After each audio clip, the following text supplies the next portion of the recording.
بسم اللہ الرحمن الرحیم۔ کل ہم نے جو ہے وہ آیت نمبر 5 تک جو ہے وہ پڑھ لیا تھا۔ آج سے جو ہے ہم آیت نمبر 6 پڑھیں گے۔ تو کل کے سبق کے اندر جو باتیں تھیں یقیناً آپ کو سمجھ میں آ گئی ہوں گی، اور انشاءاللہ آج ہم اس سے آگے کا سبق پڑھیں گے۔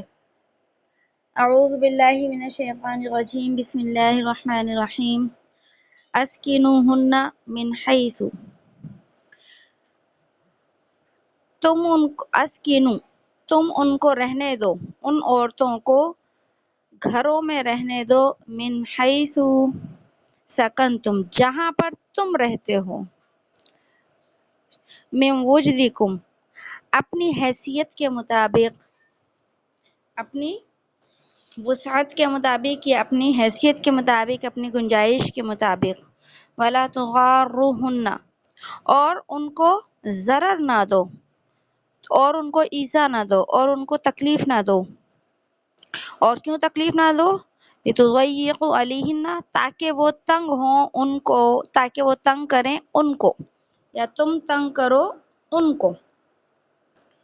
وَإِن كُنَّ أُولَاتِ حَمْلٍ، اور اگر وہ ہوں، وَإِن كُنَّ، اور اگر وہ عورتیں ہوں، أُولَاتِ حَمْلٍ، حمل والی، فَأَنفِقُوا عَلَيْهِنَّ، تو خرچ کرو ان عورتوں کے اوپر، حَتَّى يَضَعْنَ حَمْلَهُنَّ، یہاں تک کہ، حتیٰ یہاں تک کہ، یضعن وہ رکھ دیں یا ڈال دیں، حملہن اپنے حمل کو، مراد ہے کہ ان کے ہاں وضع حمل ہو جائے۔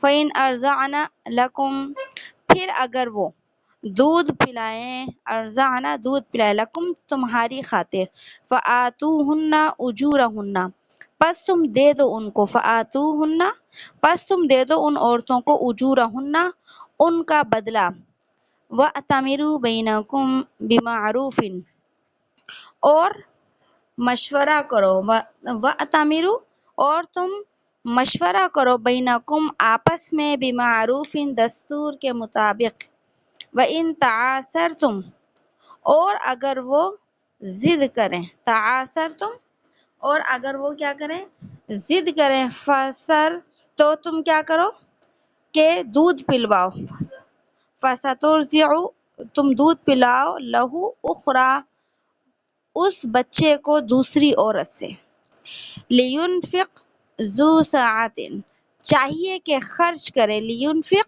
چاہیے کہ خرچ کرے، ذو سعۃ وسعت والا، من سعتہ اپنی وسعت کے مطابق، ومن قدر علیہ رزقہ، اور جس شخص کی روزی، ومن قدرہ، قدرہ کا معنی ہے جو ہے وہ تنگ ہونا، کم ہونا، نپی تلی ہونا، کوئی بھی اس کا جو ہے وہ معنی آ سکتا ہے، مراد ہے کم ہونا۔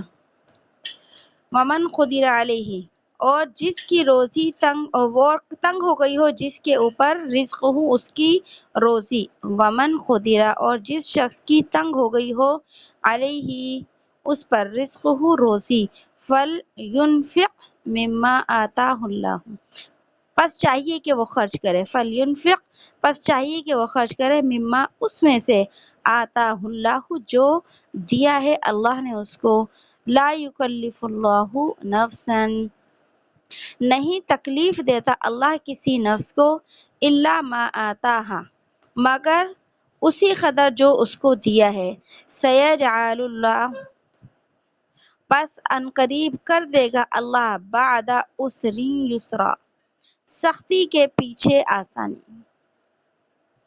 بات چل رہی تھی طلاق کی، اور طلاق کے طریقہ کار کے مطابق یہاں سے بھی اللہ رب العزت نے جو ہے وہ کچھ احکام مزید بیان کیے ہیں کہ جب تم عورتوں کو طلاق دو تو طلاق کے بعد جو ہے تم نے کیسے جو ہے اللہ کے حکم کی تعمیل کرنی ہے۔ تو اس کے بارے میں بھی ہم کچھ احکام پہلے ہی سمجھ چکے ہیں۔ آیت نمبر 6 کے اندر اللہ رب العزت نے جو فرمایا، اسکنوہن من حیث سکنتم، کہ تم ان کو رہنے دو جہاں تم رہتے ہو، من وجدکم اپنی گنجائش کے بقدر، مطلب یہی ہے کہ جب مرد جو ہے عورتوں کو طلاق دے دیں تو ان کی طلاق کی جو عدت کا وقت ہوگا ان کو تم انہی گھروں کے اندر رہنے دو جہاں پر تم رہتے ہو. یعنی یہ بات ہم بار بار سمجھ چکے ہیں کہ جو شوہر ہے اس کے جو ہے گھر کے اندر ہی کیا ہوگی، عدت ہوگی.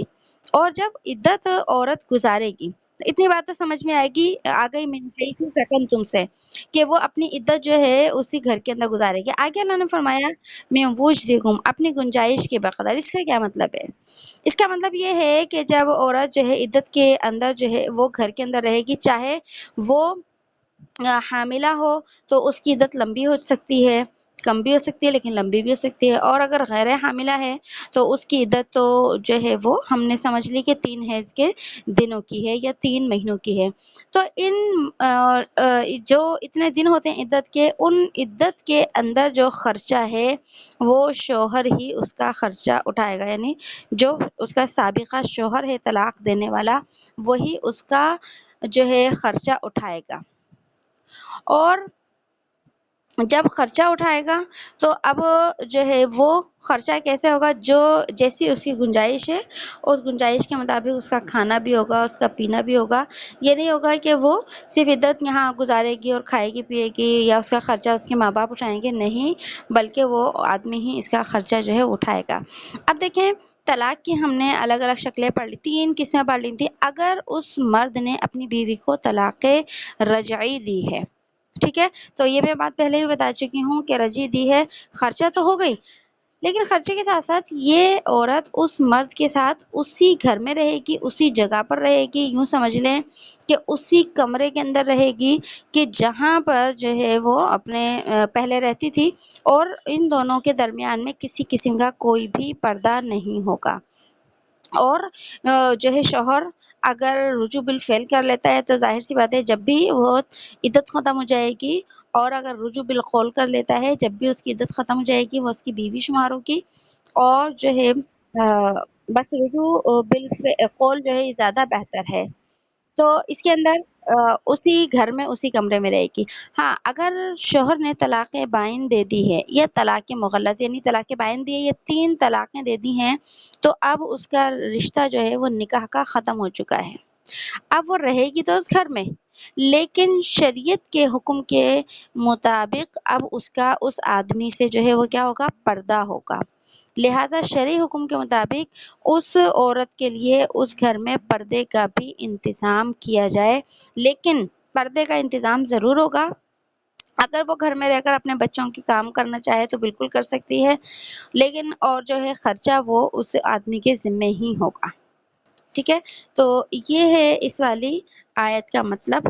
پھر آگے اللہ نے فرمایا اور تم ضرر نہ دو ان کو تکلیف نہ پہنچا. یہاں سے جو ہے عدت کا ایک 10واں حکم بیان کیا جا رہا ہے. 10واں حکم یہ ہے کہ جب وہ مطلقہ عورت یعنی طلاق یافتہ عورت گھر میں تمہارے ساتھ رہے تو تم ان کو ایذا نہ پہنچاؤ. یہ بات پہلے بھی آئی ہے کہ ان کو تانے نہ دو، تشنیع نہ دو، اور جو ہے برا بھلا نہ کہو. اور اسی کے ساتھ جو ہے جو ضروریات زندگی ہیں، جتنی دن وہ عدت کی یہاں گزارے گی تو اس کو تنگ نہ کرو، اس کو پریشان نہ کرو کہ وہ یہاں سے پریشان ہو کر نکلنے پر مجبور ہو جائے. اب تنگ کرنے کی دیکھیں مختلف شکلیں ہو سکتی ہیں. مثلا ان سے باتیں سنائی جا رہی ہیں، برا بھلا کہا جا رہا ہے، اس سے لڑائی کی جا رہی ہے تو وہ تنگ آ کر نکل جائے. تنگ کرنے کی ایک شکل یہ بھی ہو سکتی ہے کہ اس کے کھانے پینے، کھانا بند کر دیا جائے اس کا پینا، یا اسے بہت ستایا جائے کہ کھانے پینے کے معاملے کے اندر. تو کوئی بھی تنگ کرنے کی ایسی شکلیں جس کی وجہ سے وہ تنگ ہو کر یہاں سے نکل جائے تو یہ ظلم ہوگا، اور اللہ نے ایسا کرنا جو ہے حرام قرار دیا ہے اس مرد کے لیے.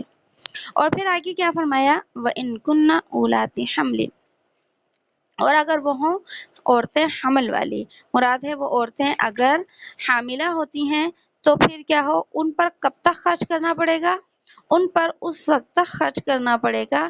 فَأَنفِقُوا عَلَيْهِنَّ، پس تم خرچ کرو ان کے اوپر، حتیٰ یہاں تک کہ یضعن حملہن، کہ وہ وضع حمل کر دیں، مطلب کہ ان کے ہاں ڈلیوری ہو جائے. اس وقت تک تم نے جو ہے اس عورت کا خرچہ برداشت کرنا ہے، چاہے وہ 9 مہینے لگیں، 6 مہینے، 8 مہینے، 1 مہینہ، 2 مہینے.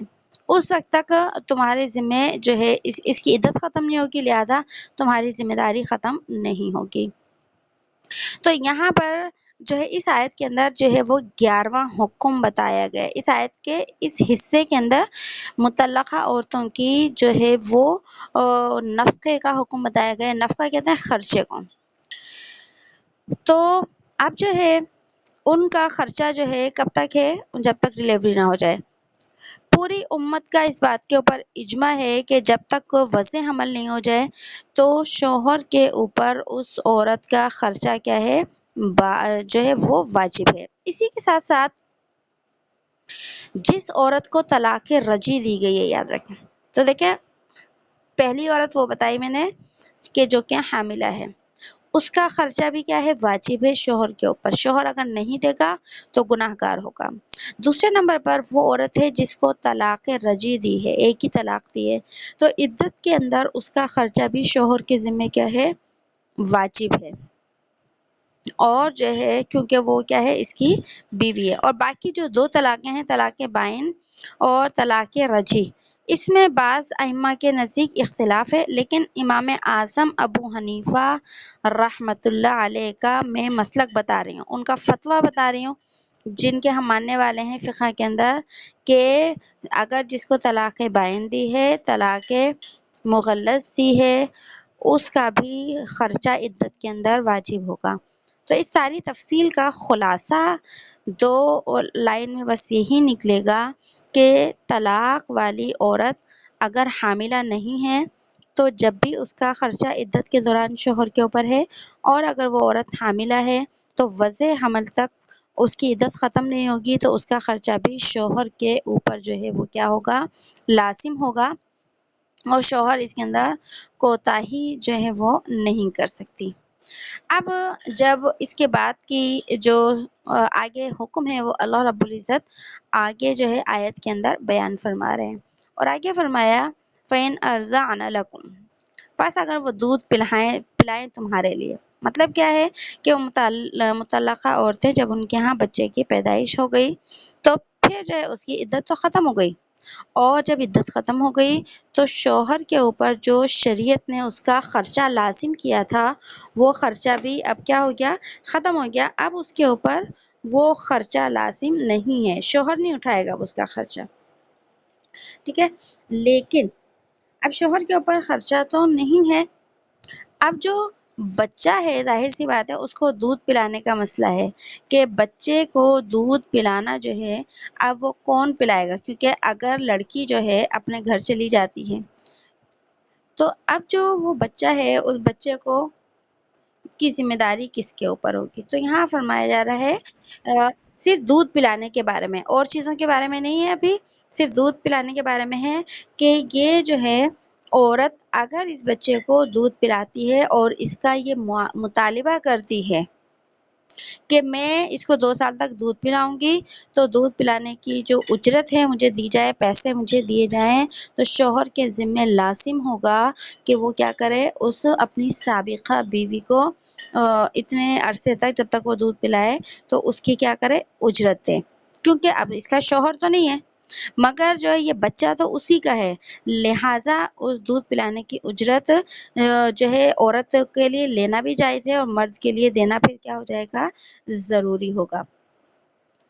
اچھا، اس کے علاوہ یہ بھی سمجھ لیجئے کہ جب تک عورت اپنے شوہر کے نکاح کے اندر ہے، مثلا طلاق نہیں ہوئی ہے، اور ویسے ہی جیسے بچوں کی پیدائش ہوتی ہے، تو جب بچوں کی پیدائش ہوتی ہے اور عورت شوہر کے نکاح میں ہے، اس وقت عورت کے لیے، ماں کے لیے بچوں کو دودھ پلانا واجب ہے۔ یعنی دودھ پلانے کا حکم کیا ہے کہ ایک عورت ہے جس کے ہاں کوئی ایسا مسئلہ بھی نہیں، کوئی ایشو بھی نہیں ہے، وہ دودھ پلا سکتی ہے، لیکن جو ہے وہ دودھ نہیں پلا رہی، جی ہمارا فگر خراب ہو جائے گا، یا ہم جو ہے بس ہم پلانا نہیں چاہتے، ڈبے کے دودھ کے اوپر بچوں کو پال رہے ہیں، تو یہ کیا ہے؟ دودھ پلانا کیسا ہے شرعی اعتبار سے؟ تو یاد رکھیں ایک ماں کے لیے بچے کو دودھ پلانا شرعی اعتبار سے واجب ہے۔ ہاں کوئی عذر ہو، کوئی مسئلہ ہو، کوئی میڈیکلی کوئی مسئلہ ہو، وہ ایک الگ بات ہے، لیکن عام حکم یہی ہے۔ اور طلاق کے بعد وہ بچے کو دودھ پلانے کا جو مسئلہ ہے وہ یہی کہ ماں بچے کو دودھ پلا سکتی ہے اور شوہر سے اس کا جو ہے وہ پیسے بھی لے سکتی ہے، اور اگر نہ لینا چاہے ویسے ہی پلا دیں تو یہ اور بھی اچھا ہے۔ اب جو ہے اچھا، اور یہ بھی سمجھ لیجئے کہ اگر کوئی عورت ابھی اپنے شوہر کے نکاح میں ہے، طلاق نہیں ہوئی، کچھ نہیں ہوا، اب بچوں کو دودھ پلاتی ہے، دودھ پلانے کے بعد جو ہے وہ شوہر سے مطالبہ کرتی ہے کیونکہ میں بچوں کو دودھ پلا رہی ہوں لہٰذا اس دودھ پلانے کی اجرت مجھے دی جائے، تو شریعت نے اس کو ناجائز قرار دیا ہے اور جو ہے اس کا لینا اس اجرت کے طور پر جائز نہیں۔ ہاں ویسے وہ شوہر سے، اس کو بند کر دو آواز،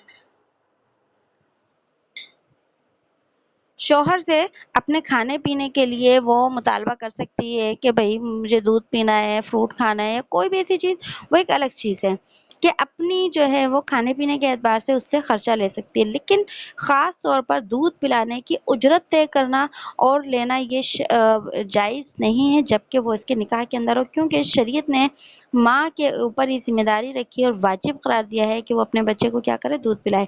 ہاں طلاق ہو گئی، طلاق کے بعد اگر وہ بچے کو دودھ پلا رہی ہے تو اب شوہر سے اجرت لینا جو ہے وہ کیا ہے، جائز ہے اس کے لیے۔ اور پھر آگے کیا فرمایا، تو ہاں فَإِنْ أَرْضَعْنَ، پس اگر وہ دودھ پلائیں لکم تمہارے لیے، یعنی تمہارے بچے کو دودھ پلائیں، فَآتُوهُنَّ، پس دے دو ان کو، اجورہن، ان کا اجر، اجر سے مراد یہاں ہے بدلہ، اجرت، کہ اگر وہ مانگتی ہیں پیسے تو ان کو دے دو۔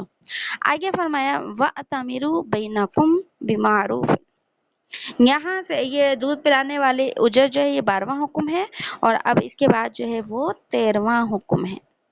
یہاں پر اللہ رب العزت نے ایک لفظ استعمال کیا ہے ائتمار، وَأَتَمِرُوا اسی سے ہے، اس کا مطلب ہے باہم مشورہ کرنا، دو لوگ بیٹھ کر ایک دوسرے سے کسی بات پر مشورہ کریں اور صلح کر لیں کسی بات پر کہ ٹھیک ہے۔ تو یہاں پر جو ہے اللہ پاک نے ان عورت اور مرد کو ایک حکم دیا ہے اور وہ یہ کہ اگر دودھ پلانے کی اجرت میں تمہارے درمیان اختلاف ہو جائے، مثلا بیوی کرتی ہے زیادہ مطالبہ کہ نہیں جی، وہ عورت زیادہ مطالبہ کرتی ہے میں تو اتنے پیسے لوں گی، اور مرد کہتا ہے کہ نہیں میں ماہانہ اتنے پیسے تجھے نہیں دے سکتا، اب کیا ہو گئی، اس میں جھگڑا ہو گیا کہ بیوی زیادہ مانگ رہی ہے اور شوہر دینے سے، تو پھر کیا کریں، آپس میں تم بیٹھ کر مشورہ کرو، بات کرو اور ایک درمیانی اجرت کے اوپر جو ہے دونوں کیا ہو جائیں، تیار ہو جائیں، ایک درمیانی اجرت پر تیار ہو جائیں۔ اب دیکھیں ہمارے ہاں ایسا قطعاً نہیں ہوتا، ہمارے معاشرے کے اندر ایسا قطعاً نہیں ہوتا، اس لیے ہمیں لگ رہا ہے کہ یہ عجیب سی باتیں ہیں، لیکن یہ سارے کے سارے قرآنی اعمال ہیں جو کہ ہمارے ماحول و معاشرے کے اندر زندہ نہیں ہیں اس وقت۔ کتنی تفصیل سے اللہ رب العزت ایک ایک چیز کو جو ہے وہ کیا کر رہے ہیں، طلاق کے معاملات کو قرآن کریم کے اندر بیان فرما رہے ہیں۔ اگر اللہ چاہتے تو دیکھیں ان ساری چیزوں کی تفصیل احادیث کے اندر بھی ملے گی اور فقہ کے اندر بھی ملے گی۔ اللہ چاہتے تو یہاں پر صرف جو ہے طلاق کو مختصر سا بیان کر دیتے اور باقی ساری تفصیل ہمیں جو ہے احادیث طیبہ سے مل جاتی، لیکن اللہ نے ایک ایک چیز کی تفصیل کو یہاں بیان کیا اور پھر مزید تشریح ہمیں اس کی احادیث طیبہ میں اور مسائل ہمیں فقہ کی کتابوں کے اندر مل جاتے ہیں۔ تو یہاں پر وَأَتَمِرُوا کا مطلب یہی ہے کہ آپس میں ایک دوسرے کے ساتھ رواداری کا مظاہرہ کریں، رواداری یعنی کہ ایک دوسرے کا لحاظ رکھیں، بیوی اس آدمی کا لحاظ رکھے، تھوڑا کم کر لے، اور شوہر جو ہے اس کا لحاظ یعنی کہ وہ آدمی جو ہے اس عورت کا لحاظ رکھے۔ پھر آگے فرمایا کہ اگر وَإِن تَعَاسَرْتُمْ، اور اگر وہ کیا کریں، ضد کریں، یہ 14ویں نمبر کا حکم ہے کہ دونوں مل کر جو ہے وہ کیا کر رہے ہیں، مشورہ کر رہے ہیں، وہ مرد اور عورت، لیکن پھر بھی وہ کوئی جو ہے مشورہ کرنے کے بعد بھی جو ہے کچھ طے نہیں کر پا رہے، نہ بیوی ماننے کے لیے تیار ہے کہ میں کم کر لوں، نہ شوہر کی اتنی گنجائش ہے کہ وہ کیا کر دے، زیادہ کر دے، تو اب مسئلہ کیا ہوگا۔ اب اس 14ویں نمبر میں ان الفاظ سے اللہ نے اگلا حکم جو ہے وہ کیا ہے، بیان کیا ہے کہ اگر آپس میں مشورے سے بھی مسئلہ طے نہ ہو اور جو عورت ہے وہ معاوضہ لے کر بھی دودھ پلانے سے انکار کر دے کہ کم اجرت نہیں لے رہی، تیار نہیں ہو رہی، تو اس کو نمبر 1 قضاءً مجبور نہیں کیا جائے گا، ٹھیک ہے، قضاءً مجبور نہیں کیا جائے گا، بلکہ یہی تصور کیا جائے گا کہ یہ اس کی سگی ماں ہے، لیکن یقیناً اس کی کوئی مجبوری ہوگی، اس کا کوئی عذر ہوگا جس کی وجہ سے یہ بچے کو دودھ نہیں پلا رہی. ٹھیک ہے. تو شوہر تو وہ آدمی جو ہے وہ تو یہ تصور کرے، کیونکہ دیکھیں ایک عذر یہ بھی ہو سکتا ہے، اگر وہ باپ یا بھائیوں کے گھر میں رہ رہی ہے، ہو سکتا ہے کہ اس کو کھانے کو اتنا نہ ملتا ہو. بچہ جب دودھ پیتا ہے تو ماں کو خوراک بھی زیادہ چاہیے ہوتی ہے، دودھ چاہیے ہوتا ہے، جبھی بچے کا پیٹ جو ہے اس دودھ سے بھر سکتا ہے. تو اس مرد کو یہ کہا گیا کہ وہ یہ سوچے کہ اگر یہ عورت جو ہے نہیں مان رہی کم پیسوں کے اوپر، تو ہو سکتا ہے اس کی کوئی مجبوری ہو. اور جو ہے یہ بچے کے لیے تو ماں کی محبت سب سے زیادہ ہوتی ہے، لیکن یہ ماں ہو کر بھی انکار کر رہی ہے، تو یقیناً اس کا کوئی کیا ہوگا، عذر ہوگا. اور جو ہے اس عذر کی وجہ سے اس کو قضاءً مجبور نہیں کیا جائے گا. قضاءً مجبور کرنے کا کیا مطلب ہے کہ ایسا نہیں ہوگا کہ جی شوہر کوئی اس عورت کے اوپر مقدمہ کر دے اور قاضی کی عدالت میں چلا جائے، اور جی اس عورت کے اوپر کوئی الزام لگا دے اور جی پولیس بھیج دے اس کے گھر. اسے کہتے ہیں قضاءً. یہ قضاءً مجبور نہیں کیا جائے گا، بس اسے زبان سے کہہ سکتے ہیں لیکن اسے زیادہ مجبور نہیں کیا جائے گا. اگر وہ صرف عورت ضد کی وجہ سے انکار کرتی ہے، کوئی اس کو مسئلہ نہیں ہے کھانے پینے کا، کسی بھی طرح کا پیسوں کا، لیکن وہ شوہر اس مرد کو ستانے کے لیے جو ہے انکار کرتی ہے، تنگ کرنے کے لیے انکار کرتی ہے، تو وہ عند اللہ گناہ گار ہوگی، اللہ کے ہاں گناہ گار ہوگی. لیکن جو ہے عدالت کے اعتبار سے اس کو کوئی بھی زور زبردستی نہیں کی جا سکتی. اچھا، اس کے ساتھ ساتھ اب آتے ہیں آدمی کی طرف، کہ اگر وہ عورت آدمی سے مطالبہ کر رہی ہے لیکن آدمی کی گنجائش نہیں ہے، اس کی جو ہے حیثیت نہیں ہے، مثلا وہ ماہانہ کتنے ہزار کا مطالبہ کر رہی ہے لیکن آدمی غریب ہے، وہ نہیں دے سکتا.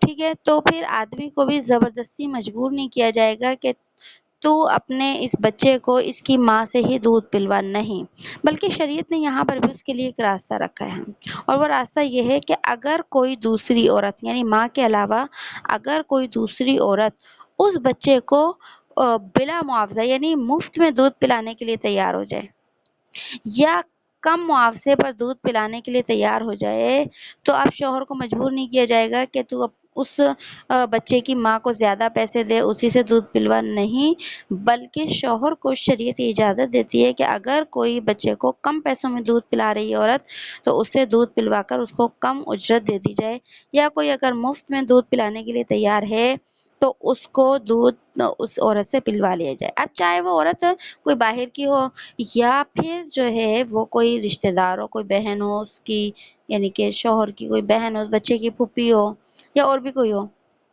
تو شوہر کو بھی مجبور نہیں کیا جائے گا کہ زبردستی ماں سے دودھ پلوایا جائے، اور اسی طرح عورت کو بھی مجبور نہیں کیا جائے گا کہ جو ہے کم پیسوں کے اندر کیا کرے، دودھ پلائے. شریعت نے دونوں کی ہی یہاں پر کیا رکھی ہے، رعایت رکھی ہے. ہاں، تیسری بات اس میں ایک اور مسئلہ یہ بھی ہے کہ اگر جتنے پیسے ماں مانگ رہی ہے دودھ پلانے کے، جتنی اجرت، اتنی ہی اجرت کوئی دوسری عورت مانگ رہی ہے، تو اب شوہر کے لیے یہ جائز نہیں ہے کہ وہ اس کی ماں کو چھوڑ کر کسی دوسری عورت کا انتخاب کرے. اگر دوسری عورت کم لے رہی ہے تو انتخاب کر سکتا ہے، لیکن اگر دوسری عورت بھی اتنے ہی پیسے لے رہی ہے تو اب دوسری عورت کا انتخاب نہیں کیا جائے گا، بلکہ ماں کا ہی انتخاب کیا جائے گا. اور اس کے ساتھ ساتھ یہ مسئلہ بھی سمجھ لیجئے کہ اگر بچے کو دودھ کسی دوسری عورت سے پلوایا جائے تو یہ شریعت نے ضروری قرار دیا ہے کہ دودھ پلانے والی عورت اس کی ماں کے پاس جا کر دودھ پلائے، اس کی ماں کی موجودگی میں ہی کیا کرے، دودھ پلائے. کیونکہ ماں سے الگ کر کے بچے کو کسی اور عورت کے حوالے کر دینا یہ جو ہے درست نہیں ہے، کیونکہ شریعت نے یہ جس کا مائک کھلا ہوا ہے اس کو بند کر دیں مائک کو، کیونکہ شریعت نے جو ہے وہ تربیت کی جو ذمہ داری ہے نا، وہ ظاہر سی بات ہے کس کو دی ہے، ماں کو دی ہے. یہ ذمہ داری ماں کی ہے، اور یہ ماں کا حق ہے کہ وہ بچے کی کیا کرے، نگرانی کرے، نگہبانی کرے، اس کا خیال رکھے۔ لہٰذا بچے سے ماں سے یہ حق چھیننا جائز نہیں ہے کہ شوہر زبردستی جو ہے وہ کسی اور عورت سے دودھ تو پلوا رہا ہے، لیکن جو ہے بچہ ہی اس کے حوالے کر دیا کہ ٹھیک ہے اب میں اس کی ماں کے پاس جانے نہیں دوں گا، اور جو ہے یہ بچہ اب تیرے ہی حوالے ہے۔ ایسا کرنا درست نہیں ہے۔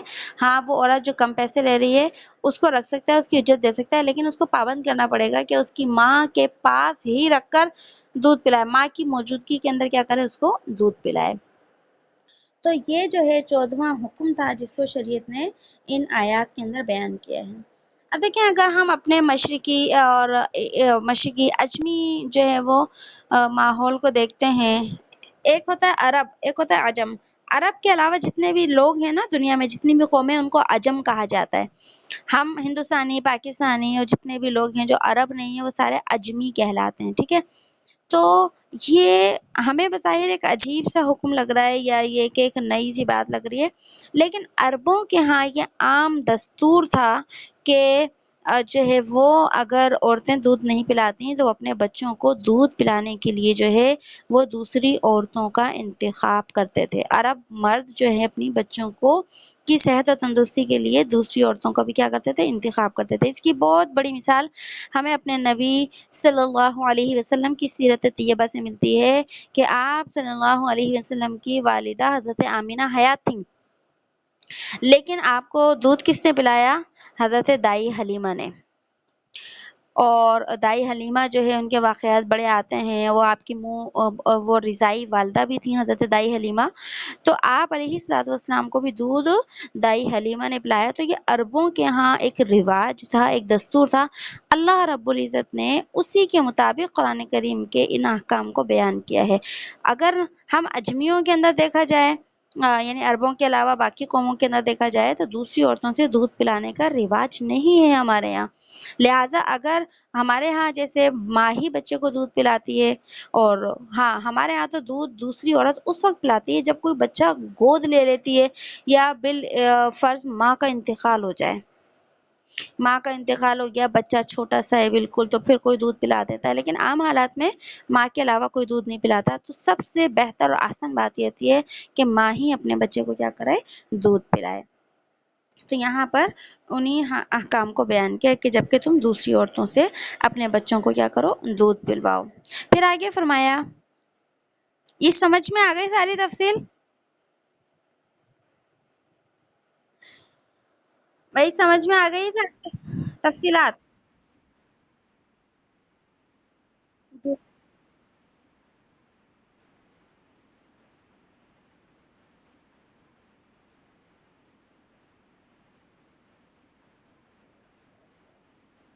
کس طرح دودھ پلوا لیتے ہیں مطلب؟ ہمارے یہاں کس طرح مطلب؟ باجی میں سوال نہیں سمجھی آپ کا۔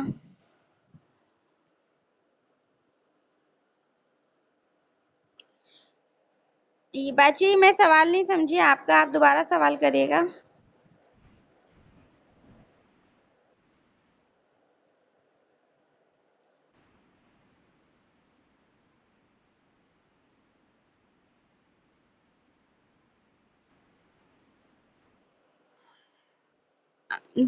ہمارے ہاں مطلب میں سمجھ نہیں پا رہی کیسے دودھ پلوا، ہمارے یہاں تو نہ کہاں پلواتے ہیں دوسری عورتوں سے اجرت پہ دودھ۔ جی۔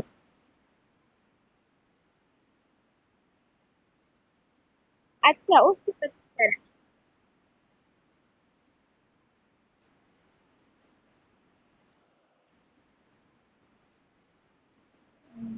نہیں یہاں ویسے طلاق کی ہی بات چل رہی ہے، اس والے عمل میں کیا کہتے ہیں، بیوی مر گئی پھر تو آپ شوہر ہی رہ گیا اکیلا نا،